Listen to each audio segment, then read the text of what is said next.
عالم شهیر افغانستان در هرات به نام مولوی صاحب مجیب الرحمن هراتی انصاری رحمه الله و حفظه الله، به افتخارش بوین الله اکبر. در هرات جهاد کرد، بگوین الله اکبر. این شو روز دو سه شو روز میشه که مولوی مجیب الرحمن انصاری دشنام میشنه و از طرف منافقا و فاسقا دو میزنن برش که مولوی مجیب الرحمن هراتی چرا پای بالای گردان شیاطین گذاشته است، چرا روح مبارک رسول الله علیه السلام را خوشحال ساخته است، چرا بنده واقعی الله گردیده است.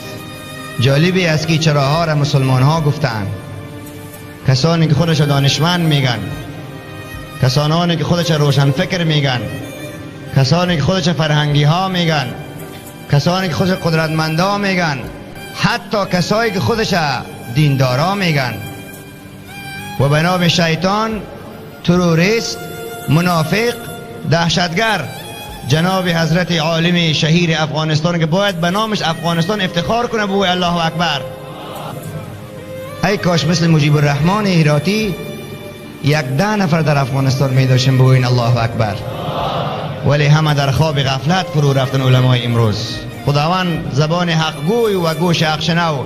اول به علما عنایت بفرمایه، آمین بگوین، که از حقایق پرده پوشی نکنن، از هر گرگ آمد و شغال آمدی هم نترسن، آنچه را که قرآن فرموده است و جناب محمد مصطفی صلی الله علیه و سلم ایراد کرده است، لطفاً به منبرها ایراد کنن و از همدیگرشان دفاع کنن، نگذارن که هر کسی را به هر نامی در هر جایی با مشت و لغت و بدهن و به زبان بزنن و دیگران خاموش باشن.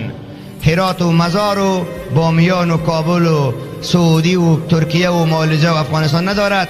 خداوند مسلمان ها را متفق و متحد بگرداند که به یک شعار، به یک دست، به یک کلمه، به یک محبت بلند بگوین الله اکبر و از حریم اسلام دفاع کنند، از وارثین محمد مصطفی صلی الله علیه و سلم دفاع بفرمایند. اگر در بعض کشورهای دیگه همچون اشخاص می بود بالای دستهای خود بالا می کردن، به میلیون ها نفر به فرق خود جا شخصیت های مثل جناب مولوی صاحب هراتی واری. ولی افسوس که اینجا افغانستان است، توهین میشنوه علما، توهین میشنوه دانشمندا. ما باور کنین که شخصا خودم توهین شنیده بودم، جگرخون نشده بودم، شخصا مرا دادم در اینترنت، ولی بی حوصله نشده بودم، بی صبر نشده بودم. ولی دیروز و پریروز دیدم در فیسبوک، در اینترنت ها که نام مبارک و محترمی حضرت مولانا مجیب الرحمن انصاری هراتی توهین میشنوه. فکر کردم نام محمد مصطفی توهین میشه صلی الله علیه وسلم، فکر کردم عمر توهین میشه، فکر کردم عثمان با حیا توهین میشه، فکر کردم حضرت علی توهین میشه، فکر کردم حضرت ابوبکر صدیق توهین میشه. چون امروز نیست حضرت محمد مصطفی صلی الله علیه و سلم، نیست حضرت ابوبکر و عمر، نیست حضرت عثمان و حیدر. از کجا پیدا کنی امام شافعی و امام اعظم رحمهم الله؟ اینا امام اعظم های روز از به افتخار علما بگن زنده باد علمای واقعی جهان اسلام. خدا کنه که صدای مرا برادرها و خواهرها به گوش او برادرای عزیز ما که بیراه رفتن، سهو کردن، غلط کردن، راه کوچه شاهرای امت محمد مصطفی صلی الله علیه و سلم را غلط کردن. و مثل شنونده ها و شاگردان مولوی مجیب الرحمن هراتی که به 10,000 نفر با اونا مشایعت کرد و توانستن بازویشان بگوین الله اکبر. امرالمعروف قسم است که اول آدم با دست خود منع میکنه، با دستشان کنسرت آقای مرید را منع کردن، بگوین الله اکبر و افتخارشان. خدا کنه که شما هم با علمای بلخ همین قسم همکاری داشته باشین. شما جوانا را ما علما براتون افتخار میکنیم برادرای محترم. شرم است برای مجاهدین افغانستان و برای علمای افغانستان و برای مسلمان افغانستان که در یک کشور اسلامی خواهران رقص میکنن و میخوانن با قولها و سرهای برهنه و افتخار هم دارن بگوین استغفر الله. در فرانسه زنای فرانسه برای صدر حجاب مظاهره کردند.